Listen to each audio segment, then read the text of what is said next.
doing a book review on the Crescent City series. Sorry. So basically, the first book was House of Earth and Blood, and this one's House of Sky and Breath. And I definitely love the first book. It was a 5 out of 5. The second book, which is this one, I would say a 3.5 out of 5, and that's being a little generous too. The cover art's amazing, so whoever does that, they need a raise.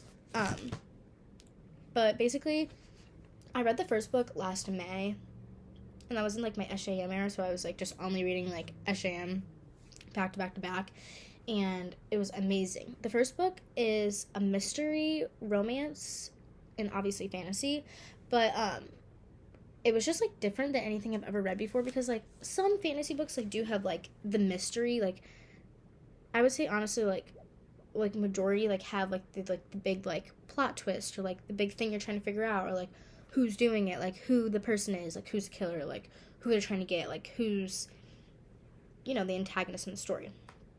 But this was just different because like it was like a mystery murder mystery, which I've never read fantasy before, and I loved it. I like mystery books. I just like don't really read them that often.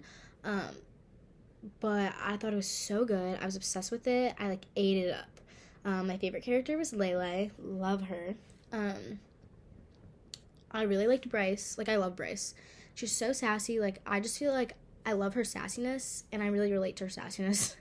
I was always like, I want to be Bryce. Like, I loved her. And she's actually, like, so selfless. A lot of people in the book paint her to be, like, selfish, like, party girl, and she's, like, literally quite the opposite. Like, party girl at first, yes, definitely. But, like, selfish, she is not. And you really get to learn, like, how selfish she is, like, how much she cares about, like, the people she loves, like, how much she will literally, like, do anything for them. Like, Bryce is the definition of a ride or die. Like, she's the friend that you didn't know you needed, but you want. I also loved Hunt.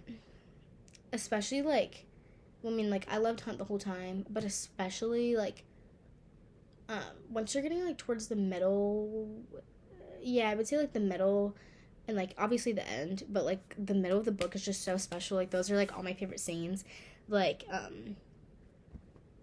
don't want to spoil anything, but I would say probably, like, halfway is where I was like, oh, like, the romance is really kicking in, because, like, it's a slow burn, and so the romance, like, this is probably the most slow burn book I've read in a while, but, like, not slow burn in the sense where, like, they don't even, like, look at each other until, like, the end, or, like, they don't, like, I don't know, like, I feel like there's some slow burns where you're just like, this is just too slow, like, come on.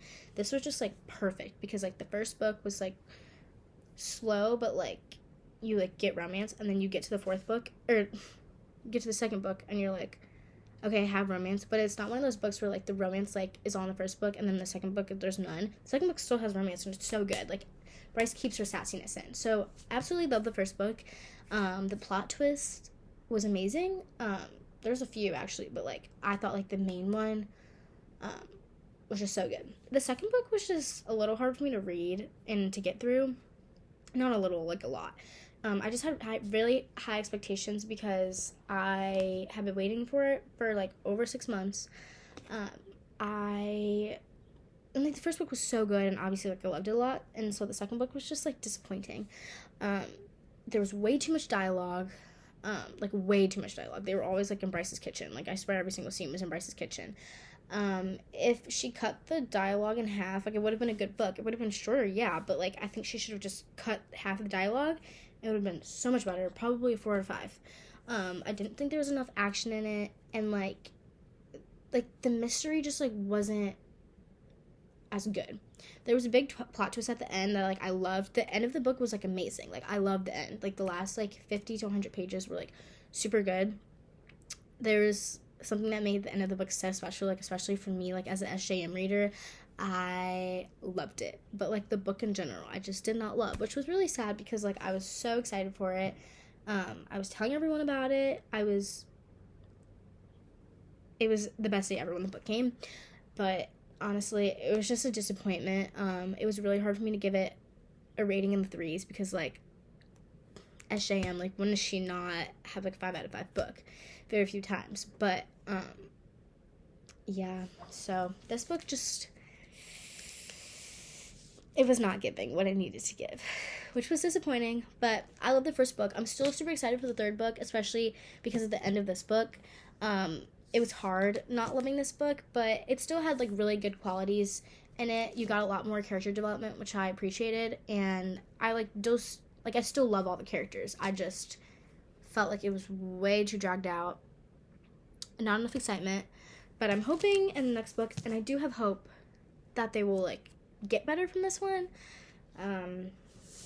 But yeah, so that was my little book review. Let me know if you read it.